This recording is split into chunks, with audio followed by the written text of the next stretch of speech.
On a vu que dans le monastère, le travail doit être bien organisé, rationnellement, afin de libérer du temps que les moines peuvent consacrer à Dieu.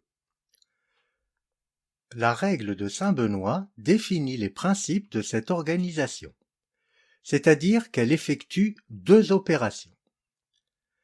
D'un côté, la règle de saint Benoît prescrit comment il faut travailler, c'est-à-dire efficacement et rationnellement. Et de l'autre côté, elle dit pourquoi il faut travailler, c'est-à-dire pour mieux se consacrer à la prière et à Dieu, et donc assurer le salut des âmes. De l'autre, elle dit pourquoi il faut travailler, c'est-à-dire pour mieux se consacrer à la prière et à Dieu, et donc assurer le salut des âmes. Cette question du pourquoi et du comment est essentielle, et on va la retrouver tout au long de ce propos. Elle est essentielle car le pourquoi répond à la question du sens. Quel est le sens que nous donnons au monde, à ce que nous vivons et faisons collectivement? Le sens, c'est la signification, mais c'est aussi la direction.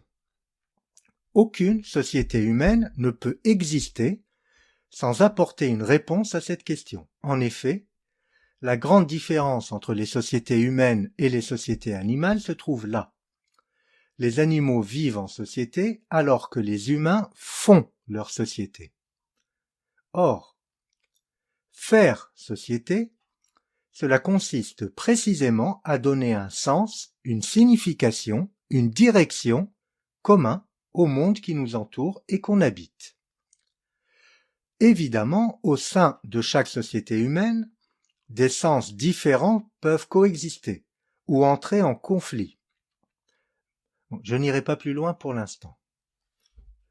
Pour en revenir à la question du pourquoi et du comment et comment il faut vivre, travailler, suivre certaines règles, croire et respecter certaines valeurs, etc., il faut considérer une originalité de l'Occident chrétien, celui d'avoir opéré une séparation entre ces deux questions.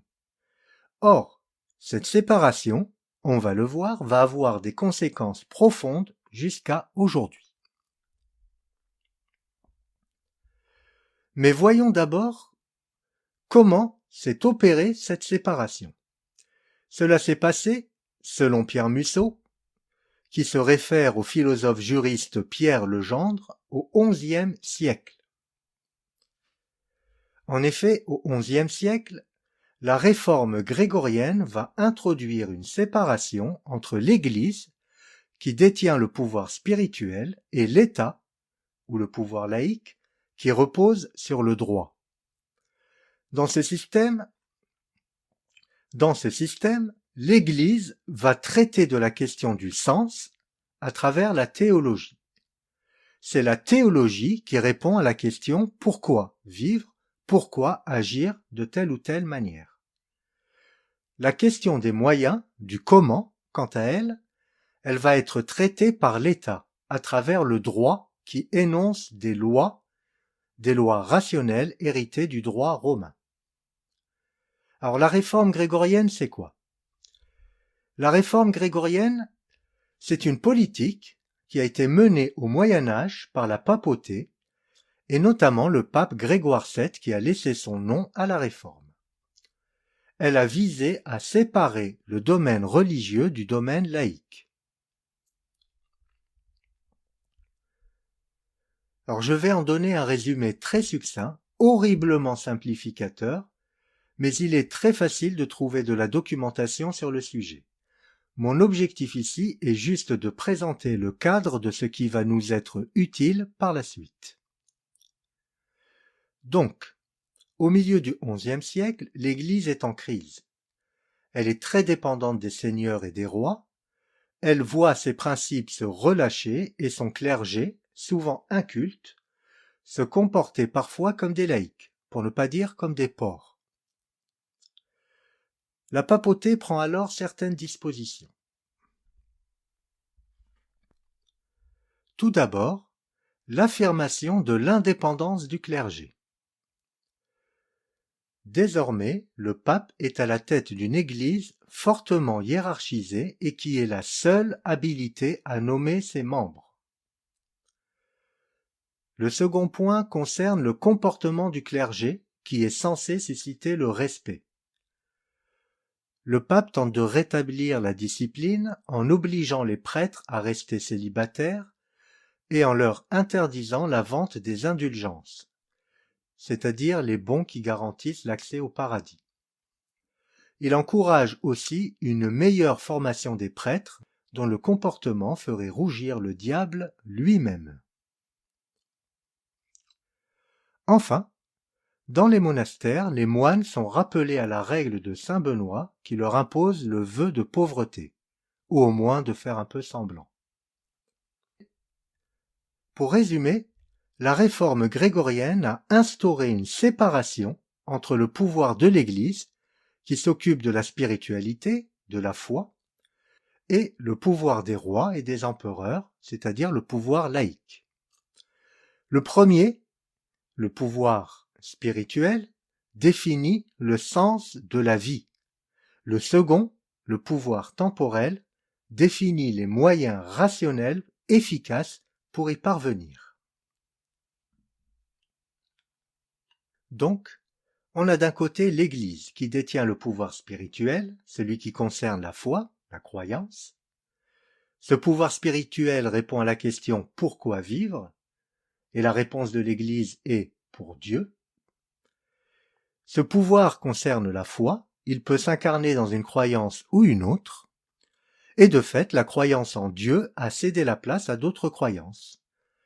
Comme on va le voir à partir du XVIe siècle, c'est à la science, puis à l'histoire, puis au progrès qu'on va demander de nous fournir la réponse à la question « Pourquoi vivre ?» Et face au pouvoir spirituel, on a l'État qui détient le pouvoir temporel. Il fournit les normes, les lois qui répondent à la question « Comment vivre ?» Ces lois, ces normes sont héritées du droit romain. Elles sont utilitaristes et fonctionnelles. Elles visent l'efficacité. Suivre ces lois, les appliquer d'abord au droit puis à la nature et à l'histoire, doit permettre de répondre à la question « Comment faire face au monde ? Comment en tirer parti pour une meilleure efficacité dans l'action ?» On a vu que le rôle de l'Église était de répondre à la question « Pourquoi vivre ? Quel sens donner à la vie ou au monde ?» Répondre à cette question, proposer un sens à la vie, cela revient à proposer un discours de légitimité sur lequel peut s'appuyer le pouvoir temporel pour édicter ses lois ou ses normes. Ainsi, en disant pourquoi vivre, le pouvoir spirituel permet à l'État de nous dire en toute légitimité comment bien vivre et comment bien faire les choses.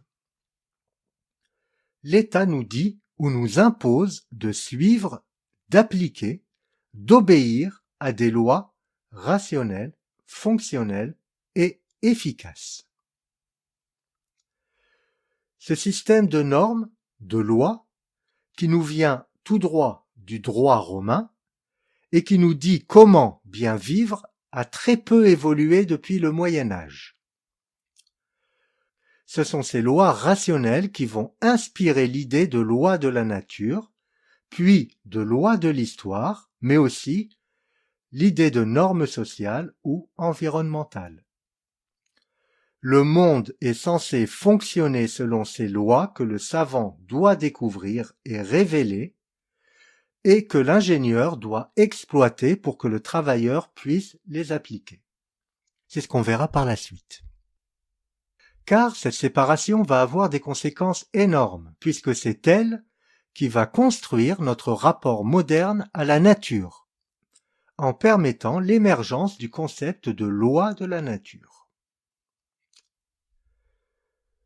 On verra plus loin qu'au XIXe siècle, cette séparation a été dépassée par les saint-simoniens au prix d'un effacement de la question du pourquoi.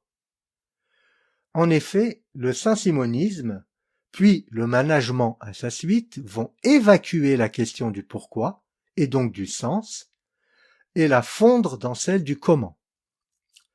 C'est ainsi que, désormais, il s'agit pour nous d'être efficaces pour être efficaces, car c'est le sens du progrès. L'efficacité et le progrès économique, qui n'étaient que des moyens dans le monastère, sont devenus des fins en soi. On peut donc voir le monastère comme une institution qui assure la liaison ou l'alliage entre la foi et la rationalité.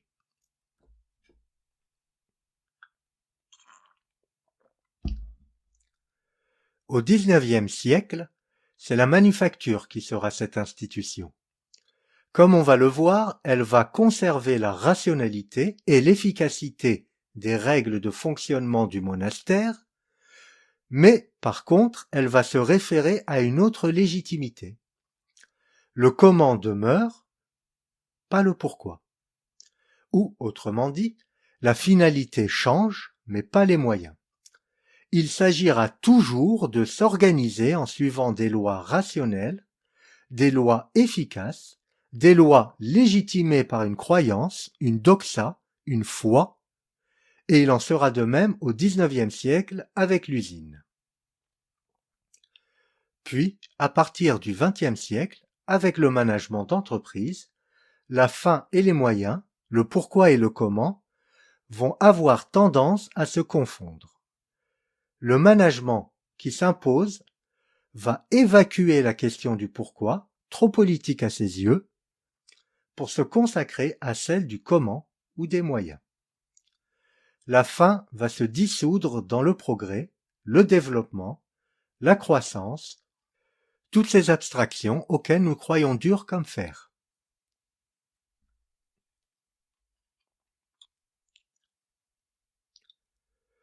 Alors nous allons maintenant considérer une conséquence capitale de cette séparation.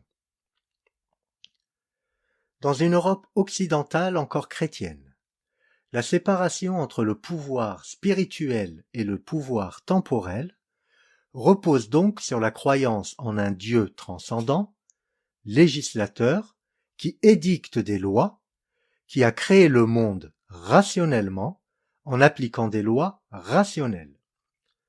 Dieu ne joue pas au dé, dira plus tard Einstein. Et cette séparation repose également sur un système de lois immuable, rationnel, fonctionnel. Or, il se trouve que c'est ce système de lois rationnel qui va être transposé à la nature. En effet, il faut croire en un Dieu rationnel pour croire en des lois fixées dans la nature. Dans cette nouvelle représentation, la nature se trouve soumise à ces lois. Elle est passive, elle est chosifiée, elle est objectivée. C'est l'homme qui va devenir le nouveau sujet actif. C'est l'homme qui devra comprendre ces lois pour manœuvrer et dominer la nature. On a là le programme que se fixera la science au XVIIe siècle, puis l'économie politique au XVIIIe.